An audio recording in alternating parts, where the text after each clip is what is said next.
Aș vrea să aduc un scurt mesaj pentru consolidarea credinței noastre. Aleluia, Domnul. Și pentru a nu uita că noi suntem urmașii lui Hristos. Amin, Doamne, amin.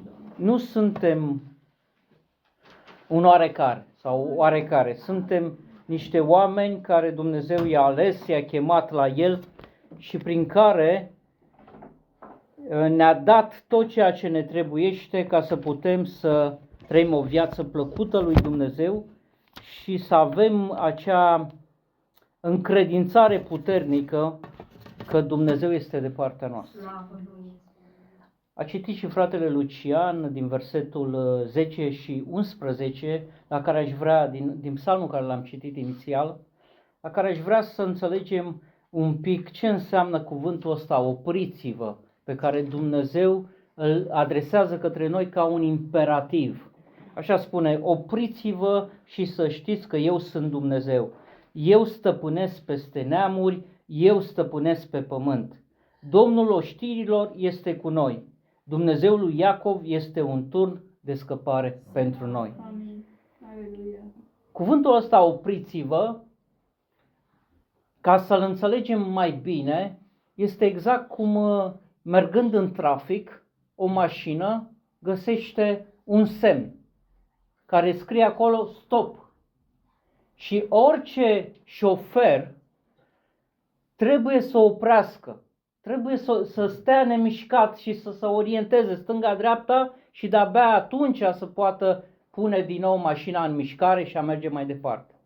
Și din acest semn, Domnul vrea să ne spună ce înseamnă acronimul acesta, stop. Fiecare literă are un adevăr de nezdruncinat în ce privește personalitatea Dumnezeului nostru.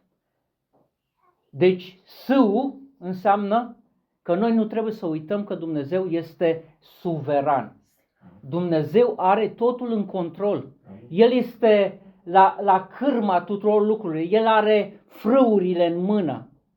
Și vedem lucrul acesta, că de multe ori noi când atât de multe ori suntem influențați de modul în care lumea gândește, când noi uităm că trebuie să avem mentalitatea lui Hristos, noi trebuie să gândim ca Dumnezeu, noi trebuie să gândim ca Hristos, cuvântul lui Dumnezeu pentru noi să fie căpătâi și să nu ne mai uităm la știrile care sunt în jurul nostru, la vuietele care sunt, pentru că vedem că ori de câte ori s-a iscat un război, da?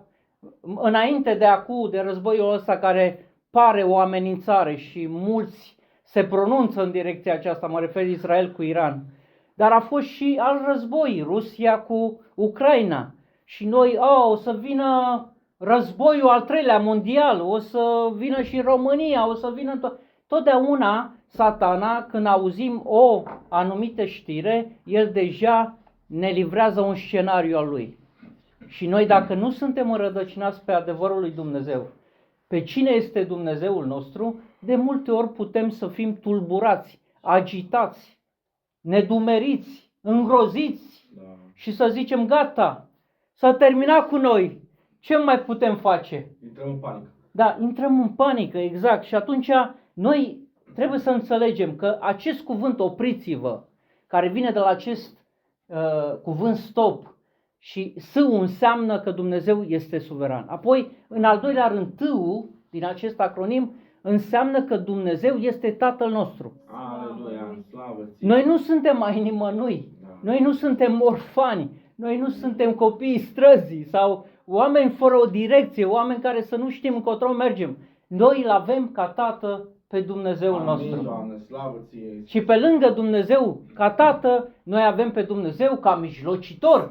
Mai mult, este Cel care stă la dreapta lui Dumnezeu și văzându-ne slăbiciunile noastre, El care a trecut prin aceleași slăbiciuni ca și noi, știe să mijlocească într-un mod eficient pentru fiecare dintre noi. Astfel încât să nu fim lăsați la vreme de greu. Aleluia, Doamne. Astfel încât să nu fim tulburați, să nu fim dezamăgiți. El mijlocește și ne susține. Și pe lângă asta mai avem și un mângâietor. Și unul care ne călăuzește în tot adevărul. Nu ne ține în ceață, în beznă, în nedumerire, în deluzie, în orbire. El este totdeauna în noi, cu noi, gata să ne dezvăluie lucrurile viitoare, gata să pună în inima noastră pace, să pună acea siguranță care lipsește astăzi. Amin. De aceea noi trebuie totdeauna să alergăm la Dumnezeu în cămăruța noastră, să ne agățăm de poala hainei Lui, să stăm de vorbă în intimitate cu Dumnezeu. Intimitatea înseamnă să depindem în toate de Dumnezeu. Aleluia, Doamne, ajută-ne. Și atunci când vom face lucrul acesta, vom vedea binecuvântarea lui Dumnezeu în interiorul nostru. Mentalitatea noastră va fi acea mentalitate în care îl credem pe Dumnezeu pe cuvânt. Pe credință. Apoi este oul acesta care înseamnă că Dumnezeu este ocrotitor. Slavă ție, Doamne, Tu ne El ocrotești. ne va proteja. El nu va lăsa niciun rău să se atingă de noi. Chiar și în momentele în care trecem prin încercări, prin necazuri, prin primejdii, nu uitați acest adevăr minunat. Dumnezeu îngăduie răul cel mai mic să ni se întâmple. Pentru că Dumnezeu de multe ori când îngăduie acel rău cel mai mic, Dumnezeu vrea să ne disciplineze. Dumnezeu vrea să ne ajute să înțelegem că fără de El am fi fost prăpădiți. Fără de El am fi fost distruși. Credeți-mă că Satana, dacă ar avea posibilitate, permisiune de la Dumnezeu, ne-ar face una cu pământul. Ca pe Iov. Gândiți-vă la Iov, exact. Iov este un exemplu clar.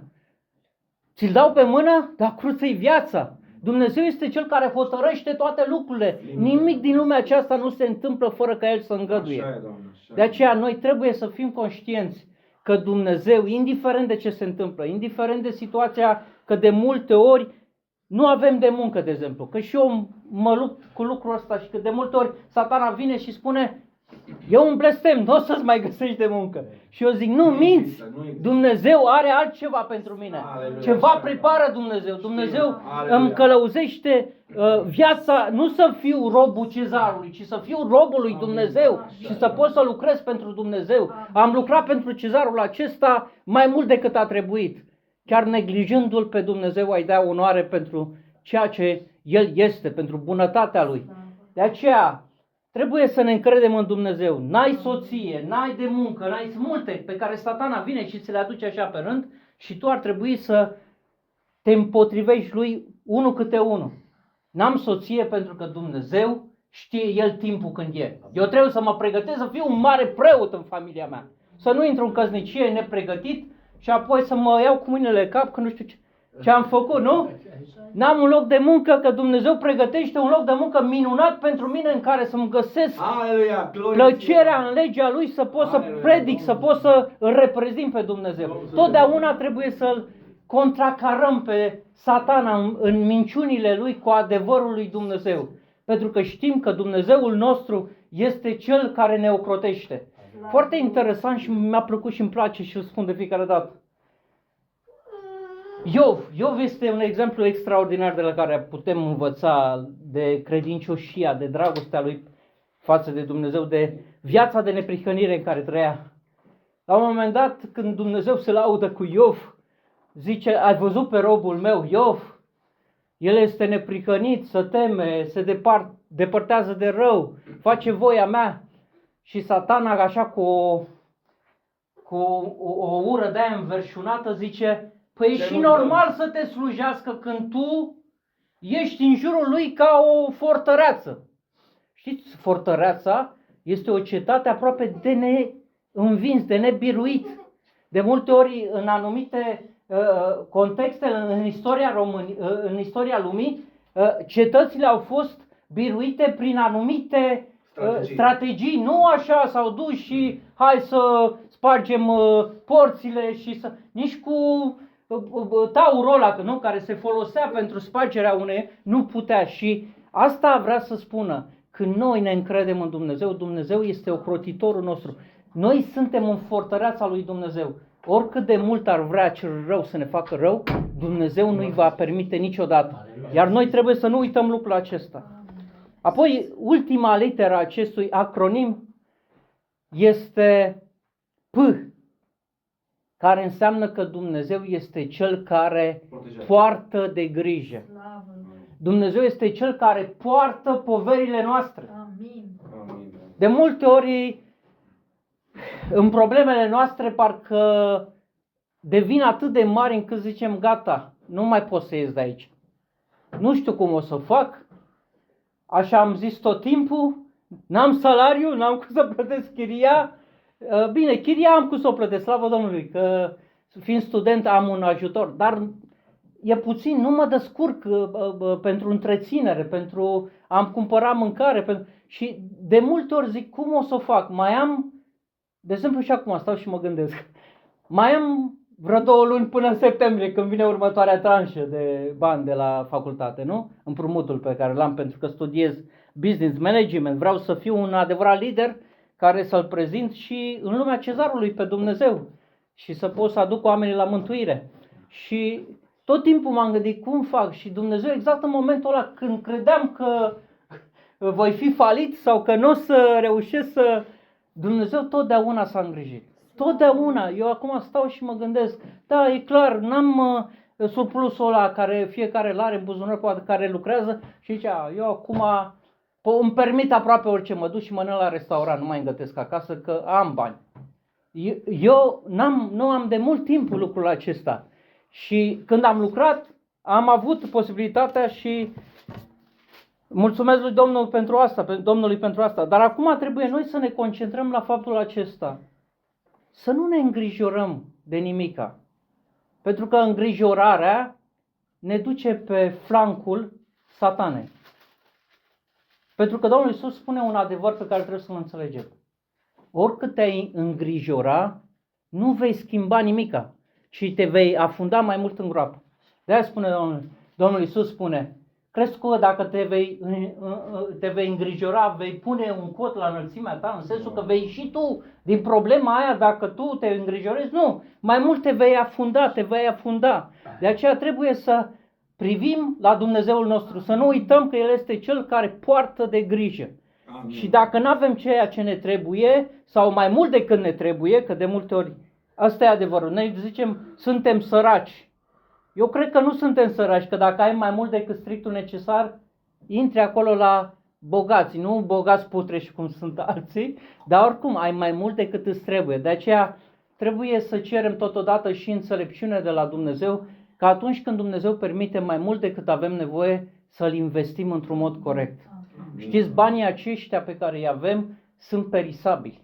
Așa e. Tatăl meu avea o vorbă. Banul trebuie să circule. Și până la urmă așa vedem. Ne apucăm să-l ținem în buzunar, plătim chirie, plătim mâncare, plătim transport și mai rămâne ceva. Dar Dumnezeu să ne dea înțelepciune ca cu banii aceia să investim în lucrarea lui Dumnezeu. Amin, Doamne. Pentru că ceea ce investim aici, cu aceste lucruri, așa cum spunea Domnul Iisus în pilda aceea, faceți-vă bogății cu ajutorul, nu, faceți-vă prieteni cu ajutorul bogăților nedrepte. Adică nedrepte, de ce? Că banii ăștia sunt perisabili. Nu ai ce să faci cu ei. Ei circulă de colo-colo. Tu, dacă știi să investești într-un mod corect, vei avea în împărăția cerurilor. Și dacă vei fi atent și față de cel care trece prin suferință, care are nevoie, exact cum spune în Eclesiastru, aruncă-ți pâinea pe apă. Amin. Și la vremea potrivită o vei culege din nou. Amin. Dumnezeu vă va da înțelepciune, nici să risipiți banii, ci să dați acolo unde cu adevărat, Amin. cum zice, frații voștri, întâi ajutați pe frații voștri, spune Scriptura, Amin. care trec prin diferite încercări. Așa că eu știu lucrul acesta și sunt ferm încredințat că până acum, prin câte am trecut, mi-aduc aminte, am fost în Grecia vreo 3 luni de zile, n-am avut unde să dorm. Aș putea să spun despre mine de atunci că aș fi fost un boschetar. Pentru că, slavă Domnului, am avut mașină, am plecat în Grecia să studiez limba greacă, m-am dus la niște rude mai îndepărtate și n-au fost serioși, au vrut să mă fure, au vrut să profite după mine și Duhul Domnului m-a științat și mi-am luat toate și m-am dus lângă mare. Am locuit lângă Marea Mediterană, în Grecia, 3 luni de zile. Dumnezeu a adus corbii Lui. La cine nu mă așteptam?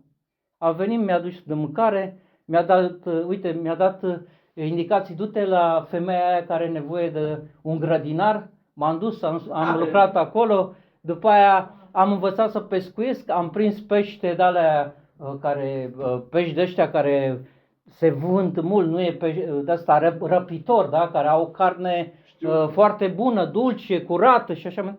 Și am mai vândut și pește, deci Dumnezeu mi-a purtat de grijă. Și de-aia zic, Dumnezeu este Cel care poartă de grijă, este Cel care poartă povara noastră.